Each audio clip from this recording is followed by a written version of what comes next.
Hi, I'm Tara. Thank you for coming in today. Thank you. I'm Raymond. Nice to meet you, Raymond.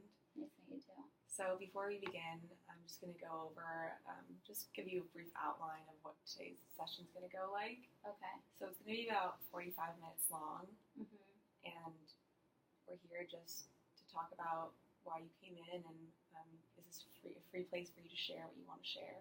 Mhm. And just before you begin, I need to go over a little bit more about confidentiality Mhm. and what that means.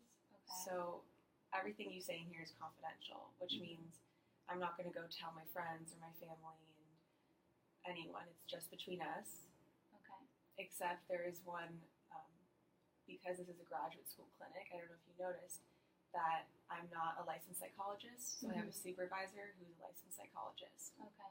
and they are also bound by the same confidentiality. So Mhm. my supervisor can't go tell their friends, their family. They can't tell anyone else. Mhm. And they're really just there for me to help you the best that I can and to really just be there to help me help you. Okay. Do you have any questions about that? No, it's fine. Okay. And if you have any questions throughout, please let me know. No, it's good. I just kind of want to get it over with. Okay, well, I'll go through this a little quicker. Okay. So there's some other aspects of confidentiality. If you yourself are harming or know about someone else who's harming a dependent, so a child, an elderly person, or just someone with someone who's dependent on someone else, then I would be mandated to report that, and that's just really to protect them and to protect you. Okay.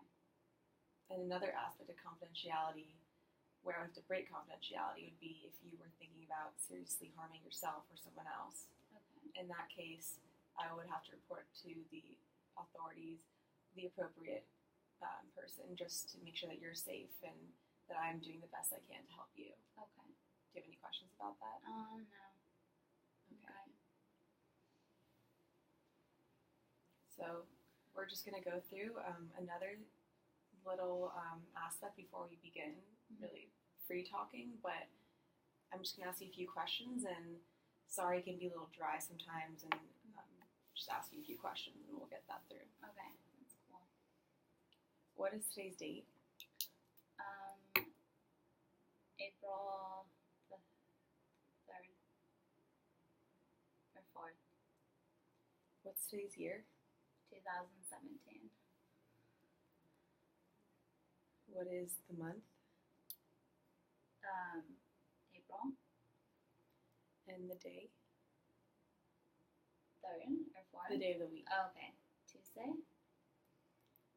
And the season? Spring. Can you also tell me the name of this clinic? You said it was the graduate school clinic. What floor are we on? The first. What city are we in? Alhambra. What county are we in? Los Angeles. What state are we in? California. And I'm just going to ask you a question to test your memory. Can you say ball, flag, tree? Ball, flag, tree. Now, can you count backwards from 100 by 7? Okay. 100, 93, 86,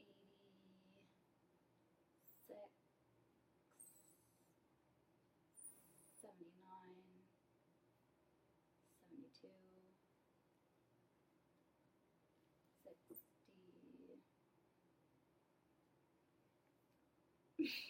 Shit. 60. Wait, what did I say last? 72, 65, 58. Okay, that's great. Okay, cool. Now, can you spell the word world backwards for me? World. D L R O W. Now, do you remember I asked you to recall 3 words earlier, and can you repeat them to me, please? Oh yeah. Ball, flag, tree. Can you tell me what this is? A watch, an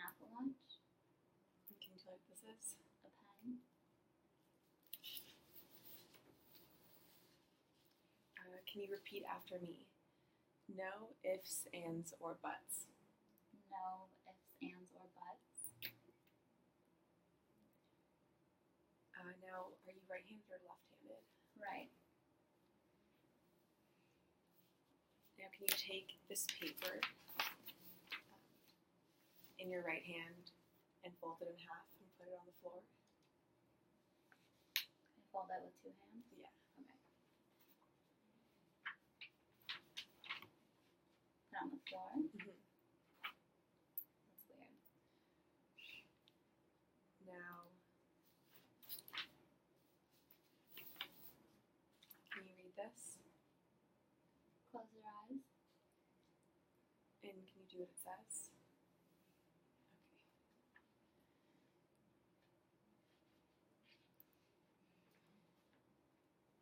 Okay. Now, can you write a sentence here? Any Yeah, sentence? just any sentence.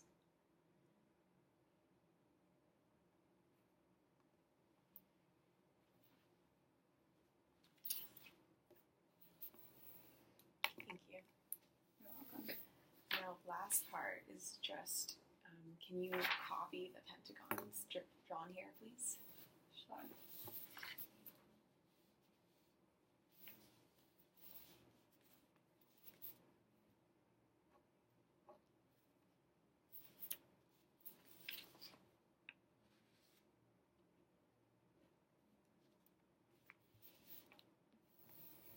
Thank you. Mm-hmm. Okay, so now that we're done with that, can you tell me a little bit about yourself and why you came in today? Yeah, I came in because my work basically forced me to come in. So I don't really want to be here, but because I want to keep my job, I figured I'd just come in and get it over with. And, that way I can stay there. But yeah. Why do you think your job asked you to come here? I think there's been some stuff going on at work. I had an accident at work, and so I kind of had been feeling different since then. And I had a panic attack the other day. Mm-hmm. So,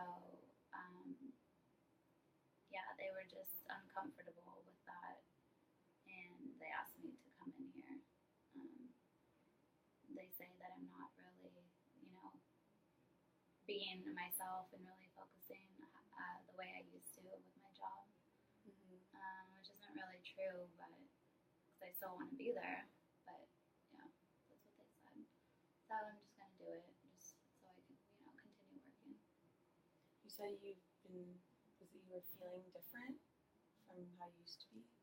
Yeah, I've just been kind of scared a little bit more because I had an accident, and since then I kind of feel like I can't really work, to my best ability like I used to because of that.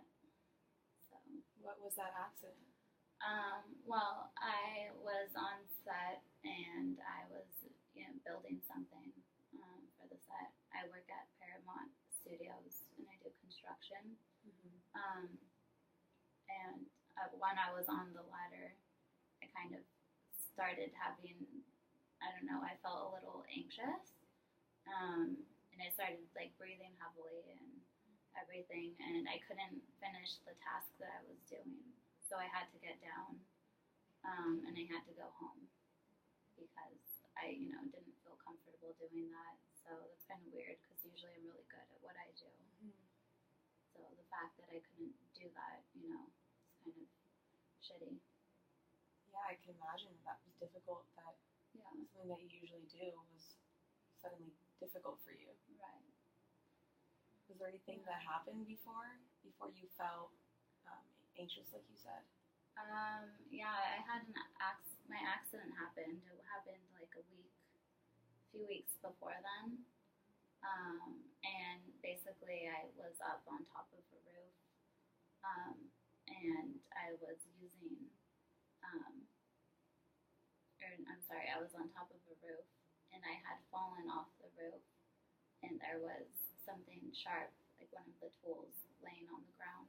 And so when I'd fallen, I fell with my hand first, and it had sliced my thumb, the toe that was on the ground. So I had to get stitches, and um, since then it's just been difficult for me to kind of get back to doing the tasks that I used to do. Yeah, I mean, after something that's kind of traumatic, I could imagine that it'd be scary to go back. You were on a ladder, so Mm-hmm. back up on tall heights, and Yeah. that would make sense. Yeah. It kind of sucks that I feel that way, but I should get over it, I think. Yeah. So you were saying that you were on the ladder and you felt it was hard for you to breathe. Do you remember any other feelings that you were having when you were on the ladder? Yeah.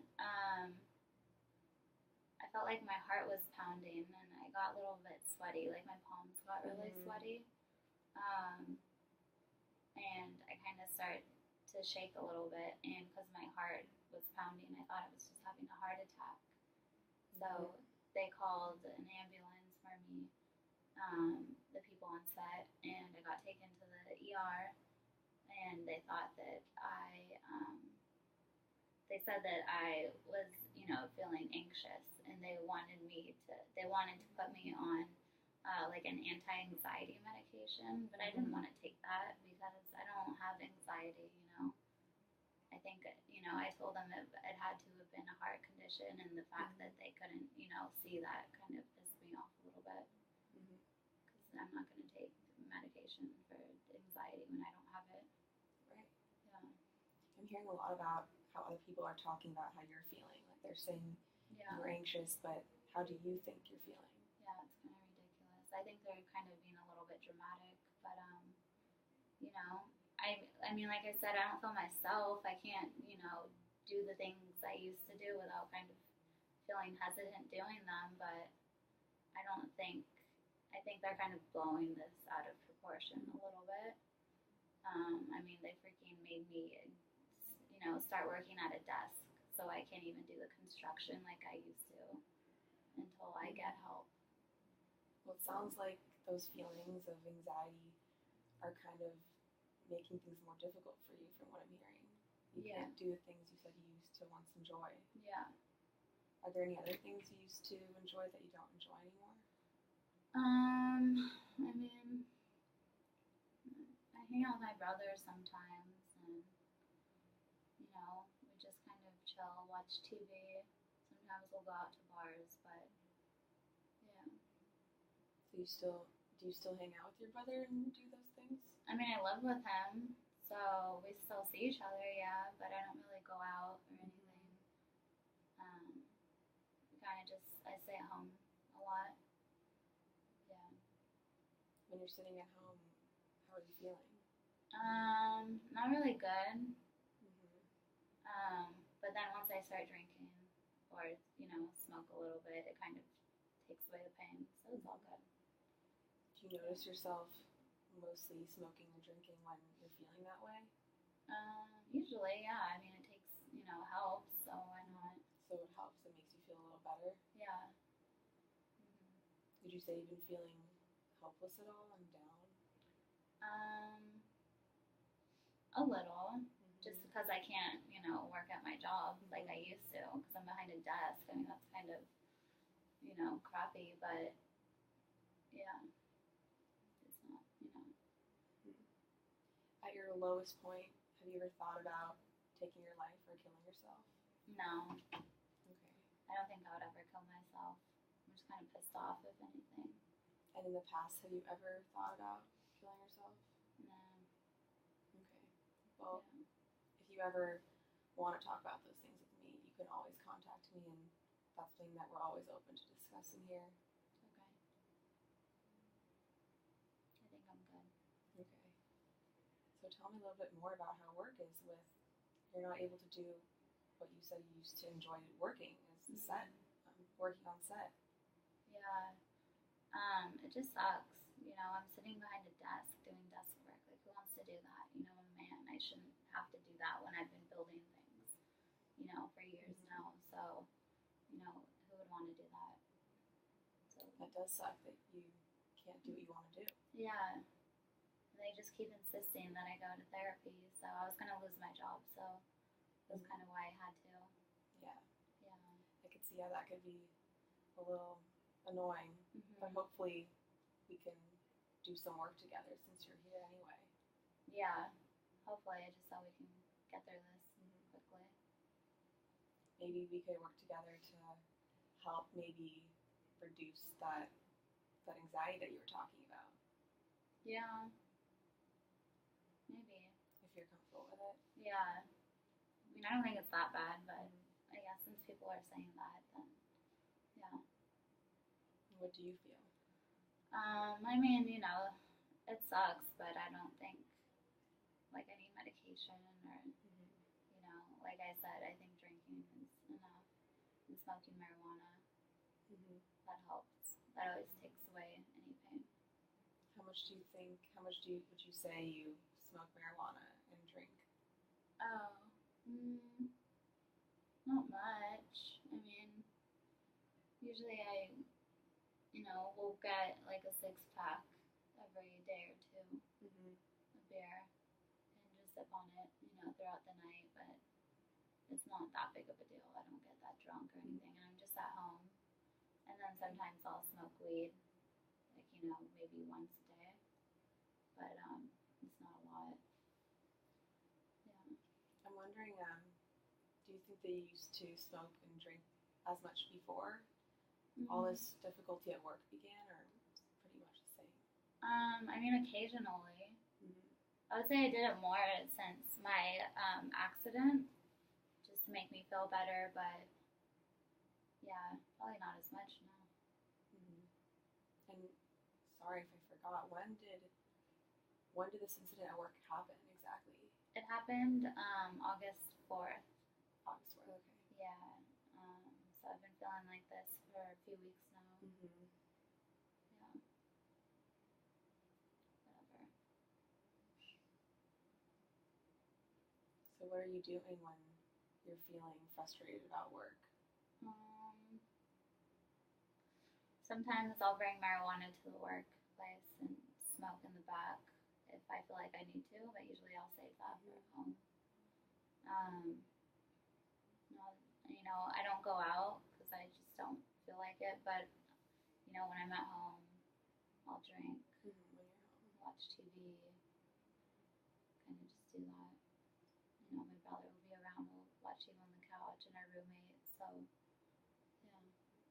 Can you tell me more about your brother and your relationship with him? Oh yeah, he's 38 now. So he's about 10 years older than me, and I live with him, and I also work with him. He actually helped me get this job, like get into construction, because he's the manager of our company. And yeah, we live together. We're close. We're really close. And we live with our childhood friend, who's his age too. So they're both older than me.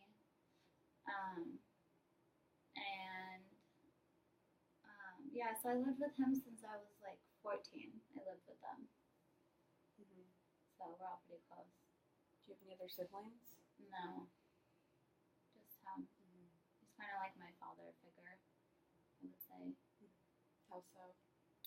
Well, my dad just left us like when I was 14. So. Oh, that must have been so difficult. Yeah, it was hard. But I'm happy with just being close with my brother. I did fine. I have a job now. I graduated high school, so I don't really need my dad, and clearly I'm doing okay without him. So yeah. So since I was 14, I lived with my brother. And what about your mother? She passed away that same year, right before my dad left. Yeah. She just committed suicide because she was kind of depressed. Yeah. And my dad had an alcohol problem, so I'm not really surprised that he just left us. Kind of sounds like something he would do. And how did you, at such a young age, kind of perceive everything that was happening with your parents? I mean, it wasn't normal.